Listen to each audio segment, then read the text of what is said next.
তো আমি মাঝে মধ্যে ফানি ভিডিও করি, তো আপনারা অনেকেই আমাকে কমেন্ট করেন যে আমার বাড়ির শিক্ষা কী, আমার বাড়ির পরিবেশ কী।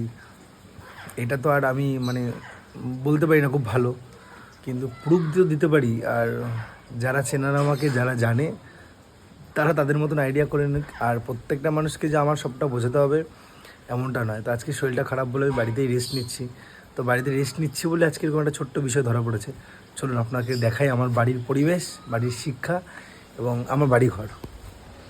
তো এটা হচ্ছে আমাদের বাড়ি, আর এই হচ্ছে রান্নাঘর। তুমি রান্না করছো আজকে? রান্না তো হয়েই গেল। এই গরমের মধ্যে তুমি রান্না করছো কেন? কি করবো, বৌমার পরীক্ষা। বৌমার পরীক্ষা বলে শাশুড়ি রান্না করছে? তো বৌমার পরীক্ষা বলে শাশুড়ি রান্না করছে। বৌমা কি করছে দেখে চলুন।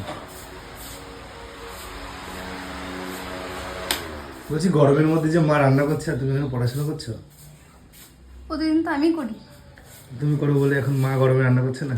বেশি কথা বলবো না তোমাকে। আচ্ছা, মানে শাশুড়ি বৌমার মধ্যে সেটিং হয়ে যাবে ব্যাপারটা, তাই তো? তো এই হচ্ছে আমার বাড়ি, যেখানে শাশুড়ি বৌমারা মিলেমিশে রান্নাবান্না করে, ঘরের কাজ করে, ঝগড়াও হয়। তো এবার আশা করি আপনারা যারা আমাকে মাঝে মধ্যে কমেন্ট করেন যে তোর বাড়ির শিক্ষা নেই, তোর বাড়ির দীক্ষা নেই, তাদের জন্য এইটুকুনি সামান্য যথেষ্ট, মানে জবাবটা। সবাই ভালো থাকবেন, সুস্থ থাকবেন। যারা বলে এরকম তাদের কমেন্টগুলো ধরে ধরে রিপ্লাই দেবা। অ্যাকচুয়ালি আমার সেটা প্রয়োজন পড়ে না, কারণ আমি আমার কাছে সঠিক। তো যাই হোক, সবাই ভালো থাকবেন, সুস্থ থাকবেন, এভাবেই মিলেমিশে থাকবেন। আর যারা আমাকে এই ধরনের কমেন্ট করেন তাদেরকে অনেক ভালোবাসা। আর মন দিয়ে পড়ো, হ্যাঁ, সামনে পরীক্ষা, মন দিয়ে পড়ো।